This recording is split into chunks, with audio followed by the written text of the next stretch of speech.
This is finished sun jam. It's called sun jam because the sun turns it into jam.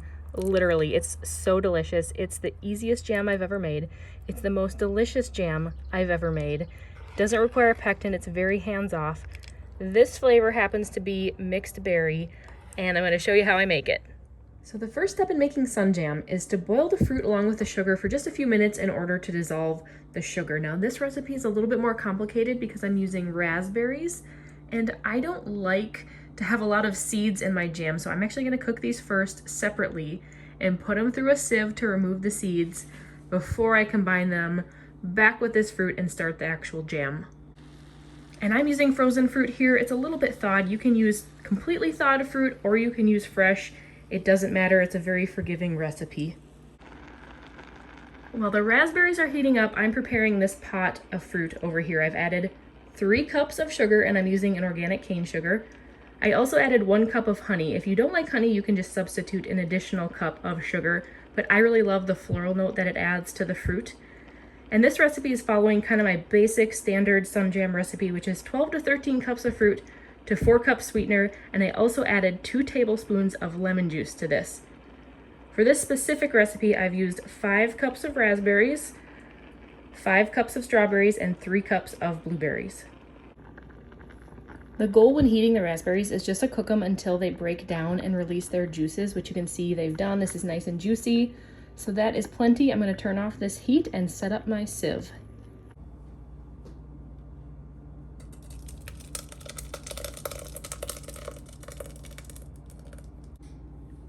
This next part is a little tedious, but it's worth it. What I do is I take a spoon is the best tool for this job, and I just work the raspberries around the bottom of the sieve, kind of pushing them through, and more so when I get to the end here. But it's pushing the pulp through and it will leave the seeds behind in the sieve.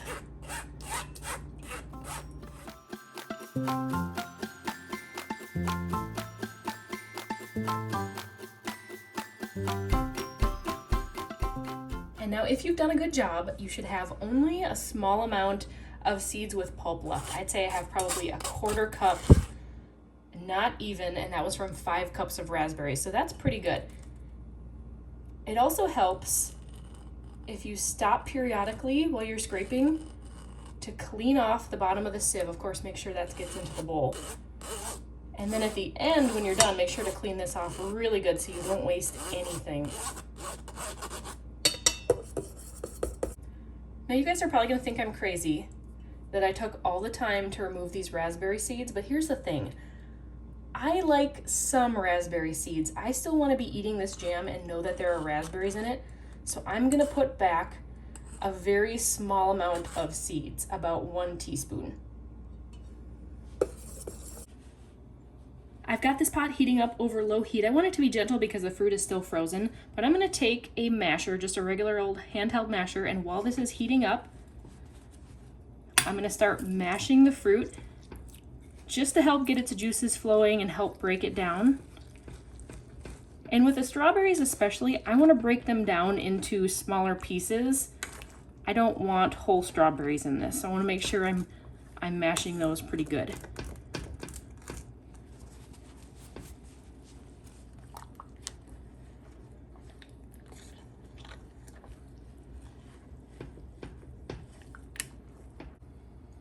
Now would probably be a good time to mention that I'm actually preparing this the night before I intend to jam it in the sun, and that's because I'm not a morning person. I'm not an early riser, and depending on where you live, this takes a full day of sun. So this way I can prepare it now, and then tomorrow I can wake up and get it right out into the sun nice and early. I don't have to waste any time preparing this, and I can take full advantage of the whole entire day of sun. And here's what the consistency looks like. The blueberries are all broken up.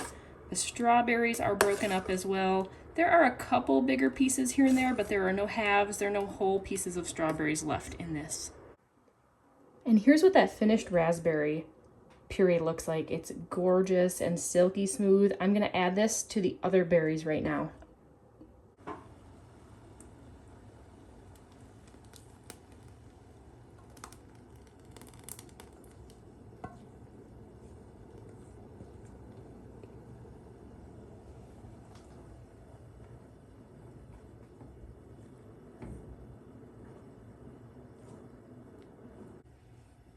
I'm also going to add just a little pinch of salt to this as well.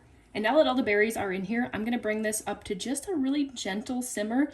You can see the edge here is simmering lightly, and that's what I want. I don't need to bring this to a full rolling boil, but I do want it to simmer for just a couple minutes just to make sure that all the sugar is dissolved. And that is pretty much it. I tasted it. It tastes so good. This is going to make an awesome jam. I'm just going to let this cool on the stove. I'm going to stash it in the fridge overnight, and then tomorrow I will be ready to make some jam. And if you are a morning person and you are doing this all in the same day, it is ready to get poured on the pans right now and get out in the sun. Just be careful because it is really hot.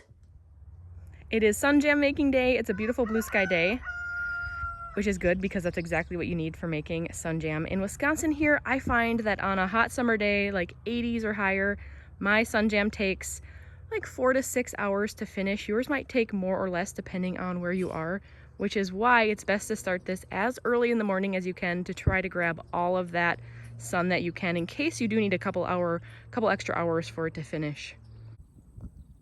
I'm getting all set up here. I have a table to help me put the jam on the pans. I brought my pans out, I brought a towel out, and I have my car in position. I have it facing the south. You can use whatever kind of car you have as long as it has a flat dash in either the front or the back. And a car works really well for this because yes, the sun is going to cook the jam and the car adds a little bit of a greenhouse effect, but we have to protect the jam from insects, crawling ones like ants and flying ones like bees, and a car with the windows rolled up is perfect for this. So before you even put the fruit on the pans, I recommend getting everything set up and doing a dry test run with the pans while they're not full of jam. It's much easier to make sure they're level and everything looks good. So I start with a towel on the dash. I just think it helps to protect the dash in case I were to spill any jam. This pan here is pretty level and looks good. This one is not. So I brought out some little like hand towels. I'm going to prop up that end of the pan so that it's level. Now that I know my pans fit and they're all ready to go, I'm going to bring out the fruit. So you could fill the pans in the house and bring these pans full out to your car. I don't like that. It's very cumbersome. I'm prone to spilling it, so I prefer to bring the pot out here. I'll bring a ladle with me. I'll fill the pans on this little table I've set up, and then it's just a really short distance from there to the car. And for this amount of fruit, for this batch of sun jam, you will need 2 18 by 13 half sheet pans. You can use a collection of smaller pans if that's all you have, but it's a little bit at your own risk because the thickness that this fruit is on the pan is really important. If it's too thick, it won't finish in time. If it's too thin, it will turn into more of a fruit leather than a jam. So I'm going to try my best to disperse this evenly between the 2 pans that I have here.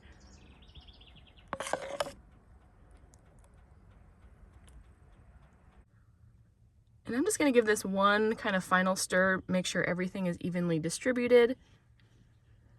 Make sure the jam is all the way into the corners. And that's pretty much it. I'm going to leave this. This is a very hands-off jam. I like to come out and stir it about every 1.5 hours to 2 hours. It's been about 1.5 hours since I set the jam out here. So I'm coming out to check on it and to give it a little bit of a stir. Let's see. It feels like a fruit sauna in here. So usually when you check the first time, just after, 1.5 hours, 2 hours, there's not too much to see. You can tell it still is loose. It's still not very jammy. So we're having a little bit of unexpected clouds, which was not at all in the forecast, so that's disappointing. With clouds, this is going to take longer, and if it doesn't finish, there is a way you can finish it in the house in the oven if you absolutely have to, but I'm hoping these clouds go away soon. I'm about 3.5 to 4 hours in sun jam making. We still have a few clouds in the sky, but it is more sunny than cloudy, so thankful for that. I'm going to go ahead and check on the jam now. I think it's so humid in here with jam, my lens might be fogging up. All right, let's take a look at this.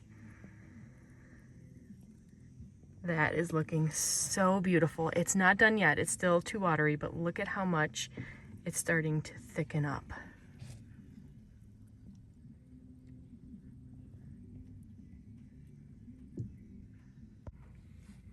And again, I'm just gonna give it a nice stir. I'm gonna make sure I pull what's at the edges to the center and stir it around, and then push what was in the center out to the edges.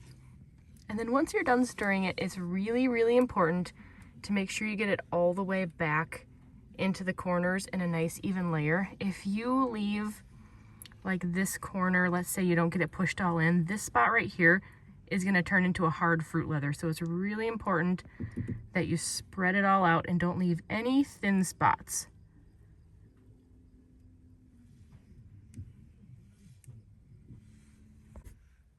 The way that you can tell when a sun jam is done is by dragging a spatula through it.